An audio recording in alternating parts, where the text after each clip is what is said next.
Hi, welcome to another episode of Hot Takes. We're going to talk about Keir Starmer, but you could tell that from the thumbnail.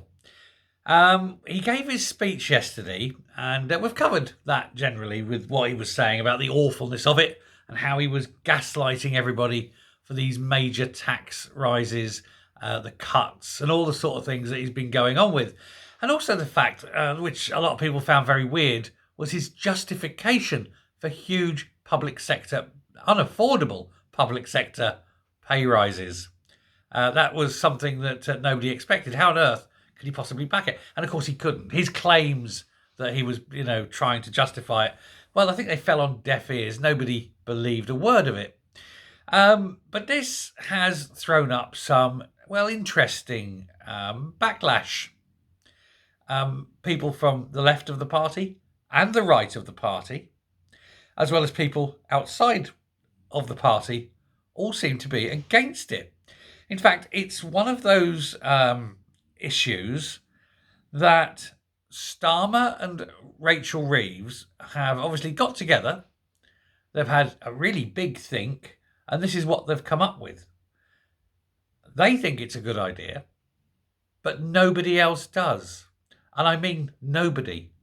None of the other parties thinks it's a good idea. Nobody in the country thinks it's a good idea. Even Labour voters hate what's going on. And Labour MPs also are not very happy. They're not very happy for a whole raft of reasons. Even the unions are against what he's doing. And of course, the unions are the ones that ultimately pay for the Labour Party. They are the Labour Party's paymasters. Theoretically, what they want should happen, because he who pays the piper calls the tune. Only they have paid the piper, and they don't like the tune he's playing. Very much not indeed. Now, there is the chance of a rebellion within the MPs when on various votes towards it for various things that they're trying to push through. The winter fuel allowance, of course, is exceedingly unpopular. And indeed, it's been seen as the one thing that is uniting everybody against Keir Starmer. And when I say everybody, I mean everyone within the party. They're all uniting against Keir Starmer because they really don't like this. They've realised it's going to cost them their jobs come the next election. And they're sort of desperately worried about this. They know now that if this goes through, that this is the party finished. It will not win the next election. It's done already. When you add this to all the other things that are going on, they see themselves sitting there in a party that has found itself in power after 14 years and doesn't know how to handle it. No one in that government, with maybe two exceptions, has ever been in a government before. That's the problem you have. And they don't know what they're doing. And that's obvious. Now, the unions are very, very angry. Sharon Graham, who is the chair for Unite, she's saying that there are policies within this speech that he gave, that he's sort of pushing these policies which go against everything the union stands for.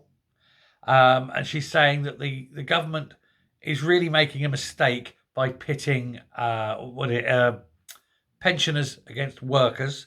She's saying you're cutting, and harming pensioners in order to give a pay rise to workers. She said, no, you should be taxing the rich to give the pay rise to the workers. It's not the right thing to do. She's saying, and she agrees she says, Britain is in crisis. Starmer says Britain's in crisis. You go, yes, Britain's in crisis. But you shouldn't be taking the money from the poorest in society to help fix a problem and letting the rich get away with it. Well, he hasn't got a choice because all the rich are already leaving the country. They aren't there to tax. This is what he's done. He's gone in so hard, so fast, that the rich have said, you know what? Nah, I'm out of here. And of course they're going, and they're taking their money with them. And so the rich aren't there to pay the tax. And so he's got to tax the poor. What a guy, eh? It's almost as though the man hasn't got a clue. Well, he hasn't, has he? He hasn't got a clue. he doesn't know which way to go forward. So he's alienating his, like I say, he's alienating the unions, his paymasters. They, if they don't like it, can just simply stop funding the Labour Party. That would screw them. He's alienating his own backbenchers who are deeply, deeply worried for their jobs in a few years' time. And of course, not to forget, next year you've got the local elections, the councils, and that. I mean, it's going to be a slaughter for Labour. Labour will be completely destroyed come the local elections because they're often seen as a way to express satisfaction or dissatisfaction with the current government. And you usually find that the incumbent government does worse at the local elections. Well, to be honest, it's going to be a bloodbath. Unite. Reform. It's going to say unite, isn't it? Reform will do very well. I think even the Tories will do quite well, but Labour going to be a slaughter, and they deserve it. And then, of course, you've got the elections in Scotland in 2026, and again, Reform are going to be the ones that pick up there. The SNP are unpopular; they'll lose seats. I think Labour will lose seats, and it'll be Reform that picks everyone up. They are literally doing everything they can to make Reform the next government of this country. Is it their plan? Is that it? Is Starmer secretly a member of Reform? It seems to be the only explanation. But it's just everything they do seems to be always the wrong choice. And of course, he's still blaming the Tories because he has to. He can't blame his own incompetence. He can't blame his own decision making. But we know that the voices are already there. We know that there's a great dissatisfaction with him. And the longer he stays and the longer this goes on, the increasing likelihood that there will be a coup d'etat, that he will be ousted from power, and that he will be finding himself on the backbenches before he even realises what's happened. And of course, then probably Angela Ranger will be in number 10.